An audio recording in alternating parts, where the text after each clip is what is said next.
E aí, galera, bem-vindo a mais um vídeo pós-jogo, canal Vascaínos por Amor. Meu nome é Rodrigo, quem puder compartilhar aí o canal, se inscrever, deixar o like, a gente chegar em mais amigos vascaínos, amigas vascaínas e a galera que estiver curtindo aí o canal. Curitiba 1, Vasco 1.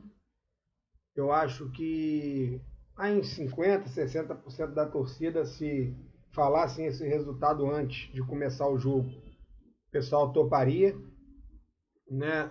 O empate lá ficaria de bom tamanho. Mas com o decorrer do jogo, o Vasco saindo na frente, fazendo 1-0, jogando bem, tendo oportunidades, bola na trave. E aí deu aquela esperança que o Vasco venceria o jogo, até com uma certa tranquilidade.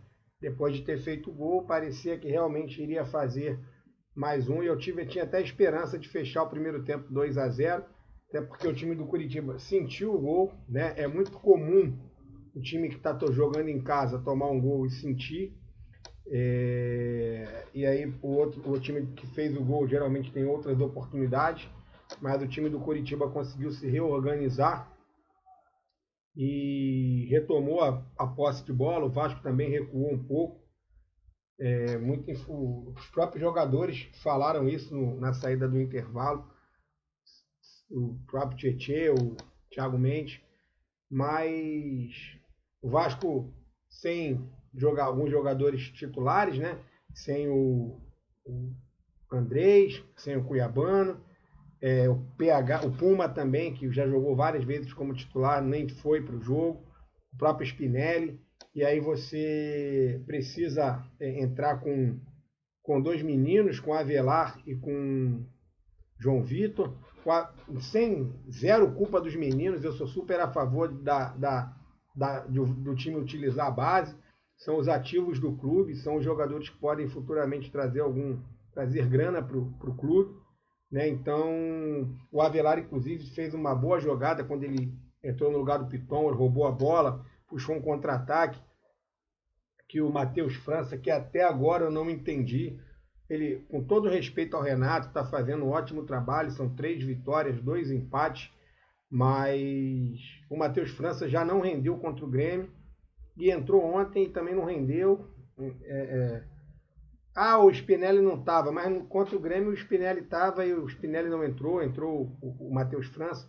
Então o Renato está com essa coisa de jogar todo mundo, ter todo o grupo à disposição, mas ontem o Vasco defensivamente se postou muito bem, mas ofensivamente, depois inclusive que saiu o Marino, saiu o Nuno, que também foi nulo em jogo, mas quem entrou foi pior do que ele.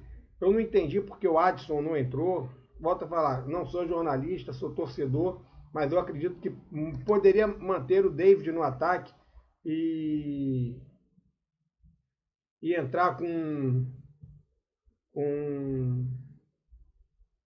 o Adson, né, no lugar do Nuno, entendeu? Então, assim, ou botava o Brenner, tirava o David e botava o Brenner, mas no lugar do Nuno colocasse o Adson. E também, por que não colocar o Hugo Moura junto com o Tietê, Jair, o Hugo Moura, Tietê, Thiago Mendes e o Barros? Tirou o Hugo Moura. Ali é hora de defender, gente. Aí era muito melhor, em vez de colocar o Matheus França, colocar o Barros, junto com o Hugo Moura, com o Tietê e com o Thiago Mendes. Com certeza ele ia ajudar muito mais, o time ia ficar muito mais fechado, talvez a gente não tomasse o segundo gol. Até porque, em termos de ataque, o time foi nulo. O segundo tempo inteiro. Qual defesa que, assim, espetacular ou difícil que o goleiro do Curitiba fez? Nenhuma. Um contra-ataque desperdiçado, logo depois sai o gol do Curitiba, que o Vasco sai com o Matheus França cara a cara. Tudo bem que o Avelar demorou um pouquinho, poderia ter soltado a bola antes, mas é um menino, está chegando agora, estava ali a gente não pode de maneira alguma crucificar esse menino. E o Vasco vai para o seu terceiro jogo, não seguido, mas o terceiro jogo, onde a gente está ganhando e leva gol no final. Foi assim contra a Chapecoense, o Vasco toma o gol aos Tem até aqui, ó. Quer ver? Contra o Chapecoense, o Vasco toma o gol aos 90 minutos, quer dizer, 45. Contra o Cruzeiro, a gente leva um gol aos 50 minutos, 49 para 50. E ontem a gente também tomou aos 45. Fizemos também contra o Fluminense, né? Mas fizemos uma vez no final e tomamos 3 vezes no final.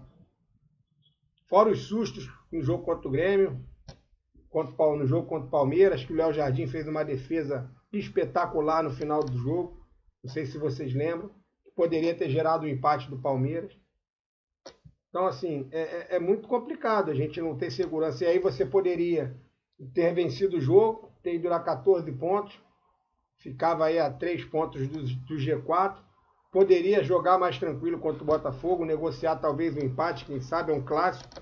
O Botafogo vem de 2 vitórias, tem um bom elenco, tem um bom time.